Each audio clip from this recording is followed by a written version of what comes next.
ทันโลกทันเทค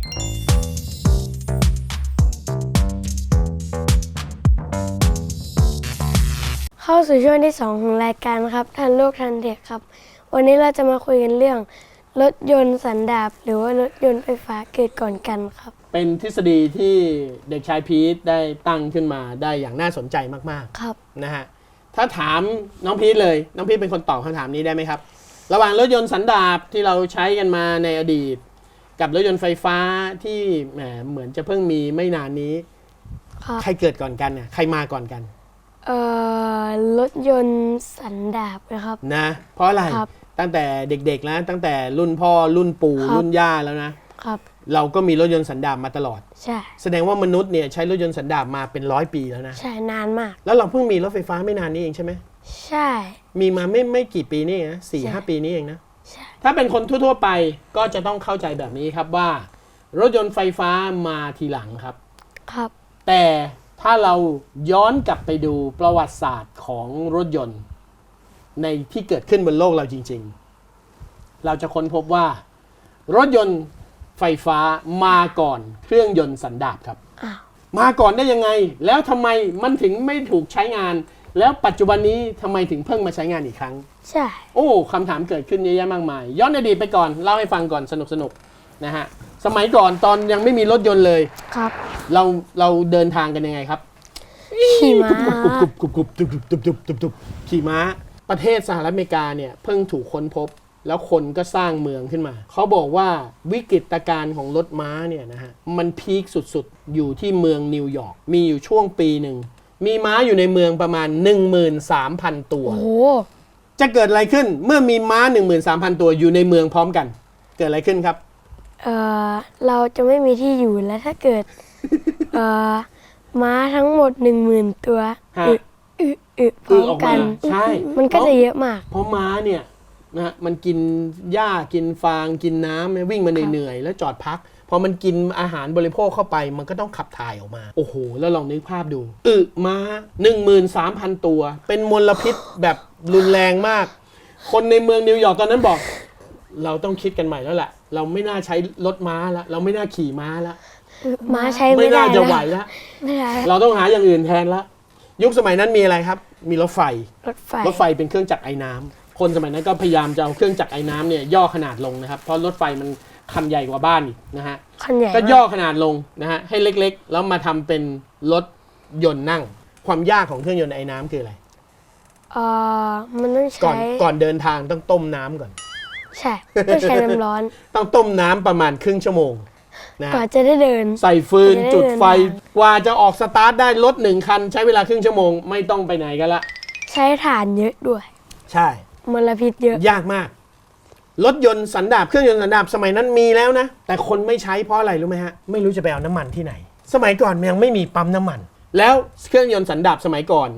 ไม่มีระบบสตาร์ทต้องใช้เหล็กผู้เล่ใหญ่ๆสายพานใหญ่ๆเอาเชือกหมุนแล้วดึงต้องใช้คนแข็งแรงประมาณ3 คนช่วยกันดึงเพื่อที่จะสตาร์ทเครื่องอุปสรรคเยอะมากแต่มีอยู่รถชนิดหนึ่งที่สามารถเดินทางได้ทันทีรถไฟฟ้าแค่เปิดสวิตช์อย่างเดียวมันคือรถไฟฟ้าเพราะอะไรครับยุคนั้นนะครับก่อนหน้านั้นเนี่ยครับนักวิทยาศาสตร์สมัยนั้นคิดค้นมาแค่2 สิ่งก็สามารถสร้างเป็นรถ1 คันได้แล้วนะอเล็กซานโดโวลตาไม่เคยได้ยินชื่อคุณไหมไฟ120 โวลต์ไฟ220 โวลต์คำว่าโวลต์เนี่ยมาจากคนนี้ครับจริงเหรอเขาเป็นคนนิยามกระแสไฟขึ้นมาเขาเป็นคนคิดค้นแบตเตอรี่แล้วใครเป็นคนสร้างมอเตอร์ไมเคิลฟาราเดย์กับนิโคลาเทสลานิโคลาเทสลาไม่เคยได้ยินนี่เนี่ยรถยนต์ยี่ห้อเทสลาเนี่ยตั้งชื่อมาจากนิโคลาเทสลาเนี่ยนิโคลาเทสลาคิดค้นขดลวดขึ้นมาเสร็จปั๊บไมเคิลฟาราเดย์ก็มาบอกว่าถ้าขดลวดมีกระแสไฟฟ้าเหนี่ยวนำได้แล้วเราใส่แม่เหล็กเข้าไปกระแสไฟฟ้าเหนี่ยวนำสนามแม่เหล็กจะทำให้แม่เหล็กหมุนตัวได้เกิดเป็นมอเตอร์มีแบตเตอรี่มีมอเตอร์เปิดสวิตช์ปุ๊บไปได้เลยรถไฟฟ้าดีไหมฮะดีกว่าเครื่องจักรไอ้น้ำไหมฮะครับดีกว่าเครื่องยนต์สันดาปไหมฮะจะสตาร์ททีต้องมาหมุนอย่างเงี้ยแล้วคนสมัยก่อนเนี่ยยังไม่มีถนนหนทางเดินทางแค่สั้นๆในเมือง วิ่งไป5กิโล10กิโลแบตเตอรี่ไปได้แบตหมดก็ชาร์จไปฟังดูอนาคตสดใสนะรถไฟฟ้าใช่ แล้วทำไมอยู่ดีๆเขาถึงเลิกใช้รถไฟฟ้าครับ เพราะว่าตั้งคำถามว่าถ้าเราอยากจะขับรถไฟฟ้าไปไกลๆไปได้ไหมไม่ได้แบตหมดอ๋อใช่เพราะว่าเราขี่ไปที่ไกลๆไม่ได้มันต้องใช้แบตเยอะใช่ซึ่งเรามีแบตไม่เยอะใช่ในขณะที่รถยนต์สันดาปเนี่ยเริ่มหันมาใช้น้ำมันเชื้อเพลิงเป็นน้ำมันที่เราขุดมาจากปิโตรเลียมใต้ดินเขาขุดได้แล้วเราเอามาสกัดใช่ไหมฮะยุคต่อมาเนี่ยเริ่มสกัดได้แล้วพอสกัดได้ปุ๊บก็มีคนไปตั้งจุดขายน้ำมันในระหว่างทางที่เรียกว่าปั๊มน้ำมันคนก็บอกว่าอ้าวเฮ้ยอย่างนี้เราขับรถยนต์สันดาปดีกว่าเราวิ่งข้ามเมืองได้วิ่งไปน้ำมันหมดก็แวะไปเติมน้ำมันแล้วเราก็วิ่งไปต่อได้เลิกใช้รถไฟฟ้าหันมาใช้รถสันดาปแทนแล้วเป็นอย่างนี้เป็น100 ปีเลยโอ้โห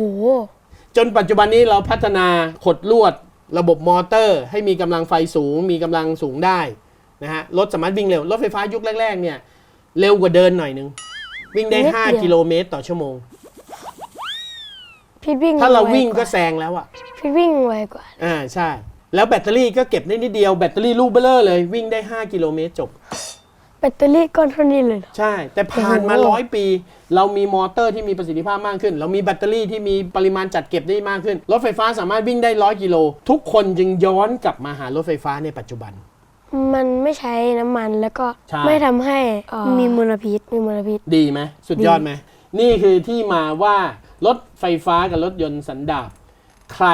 เกิดก่อนกันรถไฟฟ้าเกิดก่อนแต่ไม่ได้รับความนิยมเพราะมีข้อจำกัดอยู่เยอะจนกระทั่งคนหันมาใช้รถสันดาปแล้วพอมาถึงยุคหนึ่งเราก็เกิดมลพิษจนกระทั่งเราอยากจะเลิกใช้รถสันดาปแล้วเราก็หันมาใช้รถไฟฟ้าในปัจจุบัน